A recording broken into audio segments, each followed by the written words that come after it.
225 రోజు దేవుని యొక్క వాక్యాన్ని చదువుకుందాం. యెహెజ్కేలు గ్రంథము 18వ అధ్యాయము. మరలా యెహోవా వాక్కు నాకు ప్రత్యక్షమై ఇలాగు సెలవిచ్చెను. తండ్రులు ద్రాక్షకాయలు తినగా పిల్లల పళ్ళు పులిసెనని మీరు చెప్పుచూ వచ్చెదరే. ఇశ్రాయేలీల దేశమును గూర్చి ఈ సామెత మీరెందుకు పలికెదరు? నా జీవము తోడు ఈ సామెత ఇశ్రాయేలీలలో మీరిక పలుకరు. ఇదే ప్రభువైన యెహోవా వాక్కు. మనుష్యులందరూ నా వశంలో ఉన్నారు.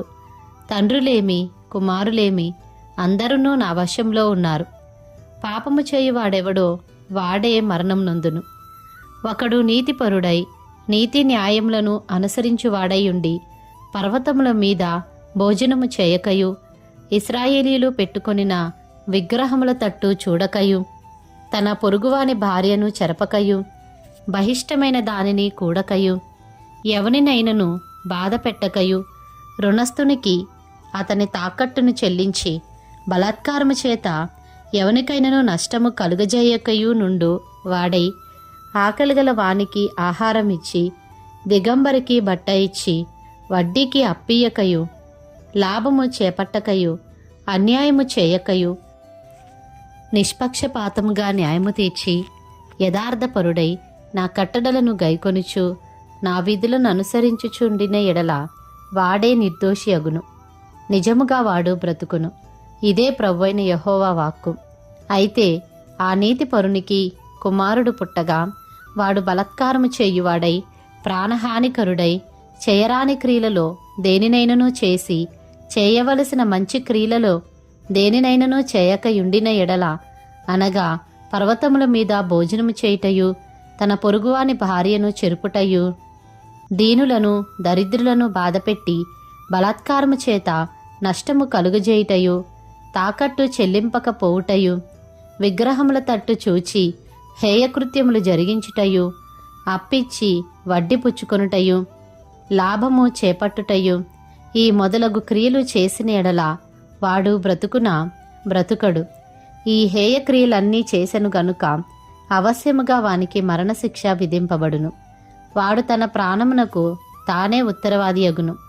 అయితే అతనికి కుమారుడు పుట్టగా ఆ కుమారుడు తన తండ్రి చేసిన పాపములన్నిటినీ చూచి ఆలోచించుకొని అట్టి క్రియలు చేయకయుండిన ఎడల అనగా పర్వతముల మీద భోజనము చేయకయు ఇశ్రాయేలీలు పెట్టుకొనిన విగ్రహముల తట్టు చూడకయు తన పొరుగువాని భార్యను చెరపకయు ఎవనినైనను బాధపెట్టకయు తాకట్టు ఉంచుకొనకయు బలాత్కారము చేత నష్టపరచకయు ఆకలి గలవానికి ఆహారమిచ్చి దిగంబరికి బట్ట ఇచ్చి బీదవాని మీద అన్యాయంగా చెయ్యివేయక లాభము కొరకు అప్పియకయు వడ్డీ పుచ్చుకొనకయు నుండినవాడై నా విధులను ఆచరించుచు నా కట్టడలను అనుసరించుచు నుండిన ఎడల అతడు తన తండ్రి చేసిన దోషమును బట్టి చావడు.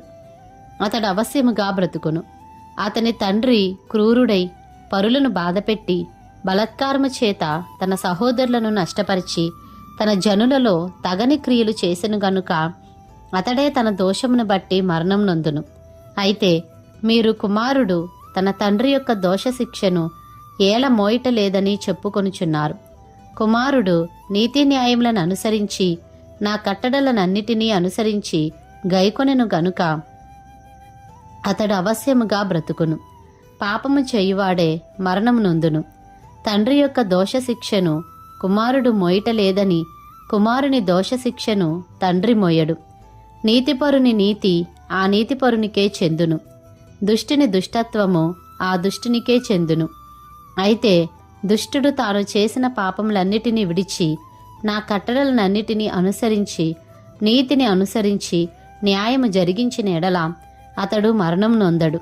అవశ్యముగా అతడు బ్రతుకును. అతడు చేసిన అపరాధములలో ఒకటియు జ్ఞాపకంలోనికి రాదు. అతని నీతిని బట్టి అతడు బ్రతుకును.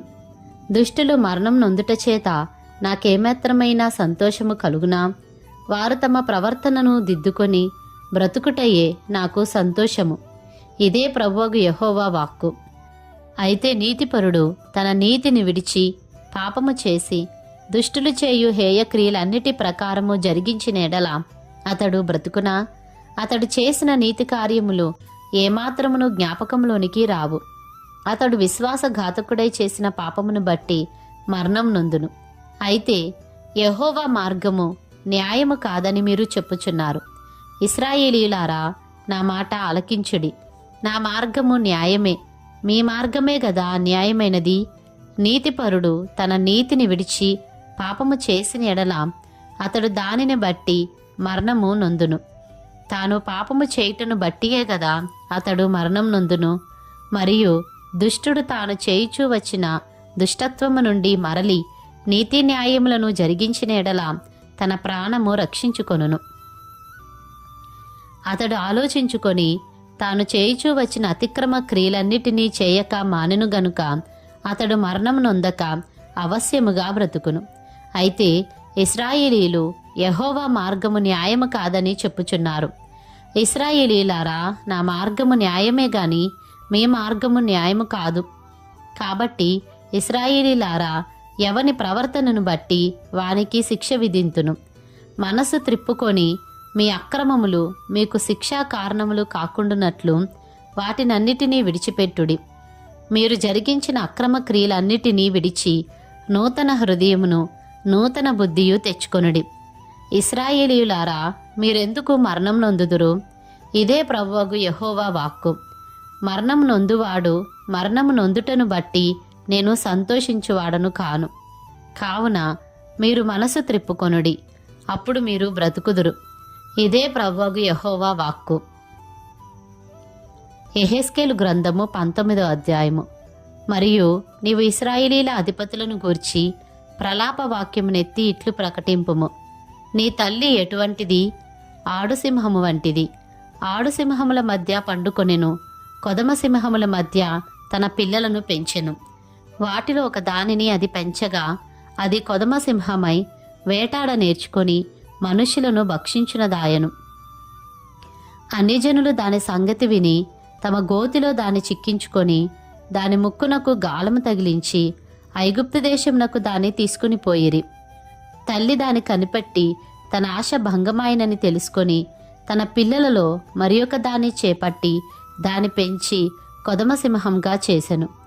ఇదియు కొదమసింహమై కొదమసింహములతో కూడా తిరుగులాడి వేటాడ నేర్చుకొని మనుష్యులను భక్షించునదై వారి నగరులను అవమానపరిచి వారి పట్టణములను పాడు చేసెను. దాని గర్జన ధ్వనికి దేశమును అందులోనున్న సమస్తమును పాడాయెను. నలుదిక్కుల దేశపు జనులందరూ దాన్ని పట్టుకొనుటకు పొంచియుండి ఉరినొగ్గగా అది వారి గోతిలో చిక్కెను. అప్పుడు వారు దాని ముక్కునకు గాలం తగిలించి దానిని బోనులో పెట్టి బబులోను రాజునొద్దకు తీసుకుని పోయి అతనికి అప్పగించిరి. దాని గర్జనము ఇశ్రాయేలీల పర్వతముల మీద ఎన్నటికినీ వినబడకుండునట్లు వారు దానిని గట్టి స్థలమందుంచిరి. మరియు నీకు క్షేమము కలిగియుండగా నీ తల్లి ఫలభరితమై తీగెలతో నిండియుండి విస్తారమైన జలముల దగ్గర నాటబడిన ద్రాక్షవల్లి వలె నుండెను. భూపతులకు దండములైనట్టి గట్టి చువ్వలు దానికి కలిగియుండెను. అది మేఘములను అంటునంతగా పెరిగెను. విస్తారమైన దాని కొమ్మలు భూపతులకు దండములైనట్టి గట్టి చువ్వలు దానికి కలిగియుండెను. అది మేఘములను అంటునంతగా పెరిగెను. విస్తారమైన దాని కొమ్మలు బహు ఎత్తుగా కనబడెను. అయితే బహురౌద్రము చేత అది పెరికివేయబడినదై నేల మీద పడవేయబడెను.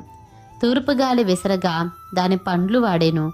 మరియు దాని గట్టి చువ్వలు తెగి వాడిపోయి అగ్ని చేత కాల్చబడెను.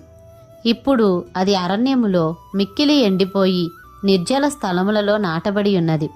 మరియు దాని కొమ్మల చువ్వలలో నుండి అగ్ని బయలుదేరుచు దాని పండ్లను దహించుచున్నది గనుక రాజదండమునకు తగిన గట్టి చువ్వ ఒకటియు విడోబడలేదు. ఇదియే ప్రలాప వాక్యము, ఇదియే ప్రలాపమునకు కారణమగును.